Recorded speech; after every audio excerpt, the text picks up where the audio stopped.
Le plus difficile, c'est les copains.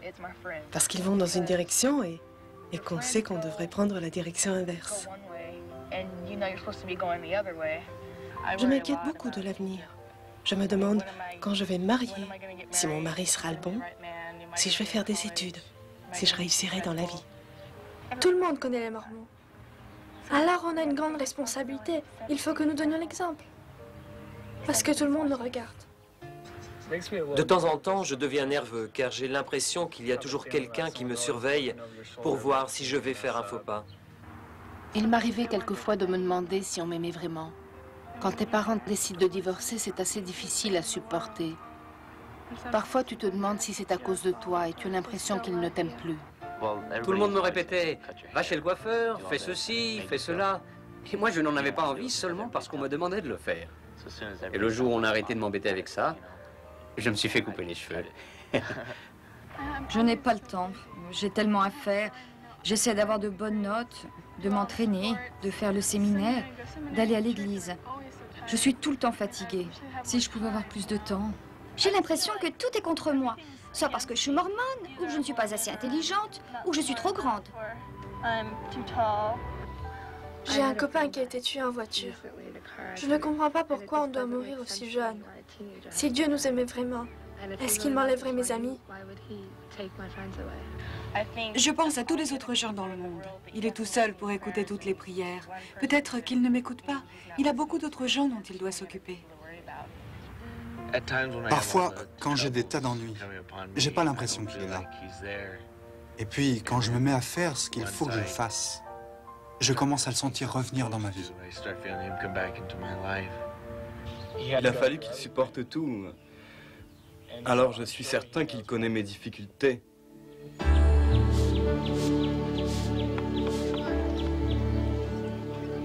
Venez à moi, vous tous qui êtes fatigués et chargés, et je vous donnerai du repos.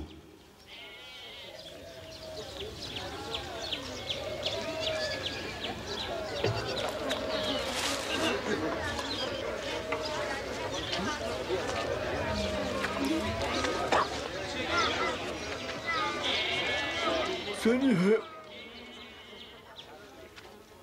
si tu le veux, tu peux me rendre pur. Je le veux.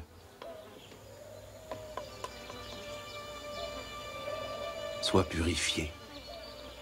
Il vient à nous, il nous aime tant, il offre son cœur à notre âme en tout temps. Il illumine la vie de chacun, il comprend nos peines et nos chagrins.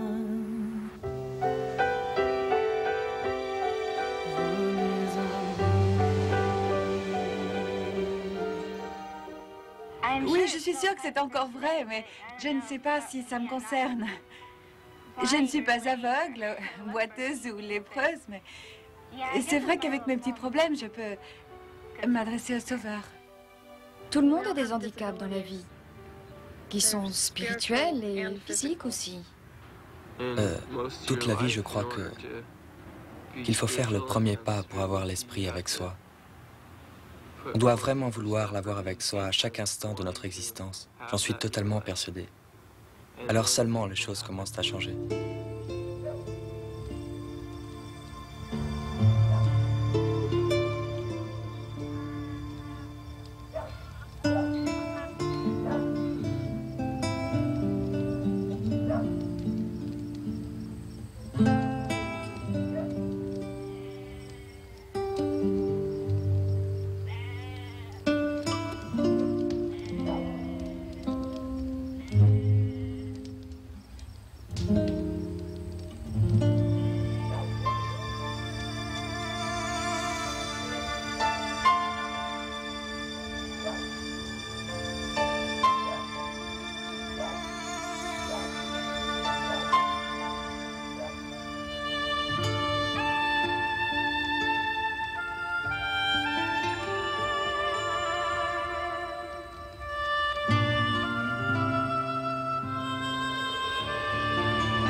Si cet homme était prophète, il saurait qui est cette femme qui le touche et ce qu'elle est.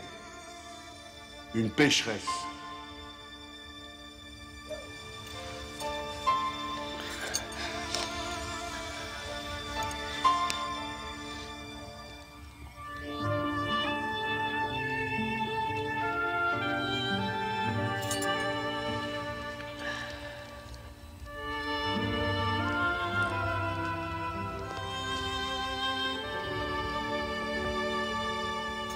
Écoute-moi, Simon, j'ai quelque chose à te dire. Parle. Voilà ce que j'ai à te dire, Simon. Un créancier avait 2 débiteurs. L'un devait 500 deniers et l'autre 50. Comme il n'avait pas de quoi payer, il leur fit grâce de leur dette à tous 2. Lequel l'aimera le plus? Est-ce que tu peux me le dire, Simon? Celui, je suppose, auquel il a fait grâce de la plus grosse somme. Tu as bien jugé, Simon. Vois-tu cette femme? Je suis entré dans ta maison et tu ne m'as pas donné d'eau pour mes pieds. Mais elle a mouillé mes pieds de ses larmes et les a essuyés avec ses cheveux. Tu ne m'as pas donné de baiser. Mais cette femme, depuis que je suis entré, n'a pas cessé de me baiser les pieds. Tu n'as pas répandu d'huile sur ma tête, mais elle. Mais cette femme a répandu du parfum sur mes pieds. C'est pourquoi je te le dis. Ces nombreux péchés sont pardonnés, puisqu'elle a beaucoup aimé. Mais celui que l'on pardonne peu, aime peu.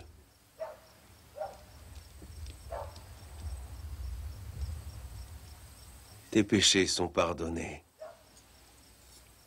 Ta foi t'a sauvé.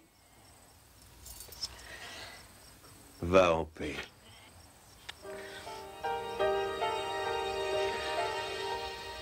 Il vint sur terre parmi les humains. Il vécut ainsi les peines des siens. Il put ressentir nos soucis, nos pleurs. Il peut ainsi soulager la faim, la peur.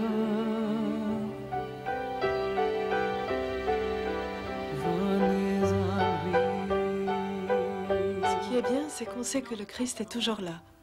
Même si on n'a pas lu les Écritures depuis longtemps, même si on fait le mal depuis longtemps et qu'on ne fait pas tout ce qu'on devrait, on sait qu'il sera toujours là. L'amour du Seigneur est inconditionnel. Quoi que nous fassions, il continuera de nous aimer. Il pouvait faire tout ce qu'il voulait, mais il a décidé de tout faire pour nous. C'est formidable de savoir qu'il est venu sur Terre et qu'il est mort pour nous. Toute la souffrance qu'il a subie, toute la douleur qu'il a connue. Je suis heureuse de connaître l'Évangile et de savoir que Jésus-Christ a fait tout cela pour nous. C'est un vrai exemple de bonté et d'amour aussi. Je lui suis très reconnaissante. Il vint sur terre parmi les humains. Il vécut ainsi les peines des siens. Il put ressentir nos soucis, nos pleurs. Il peut ainsi soulager la faim, la peur. Venez à lui.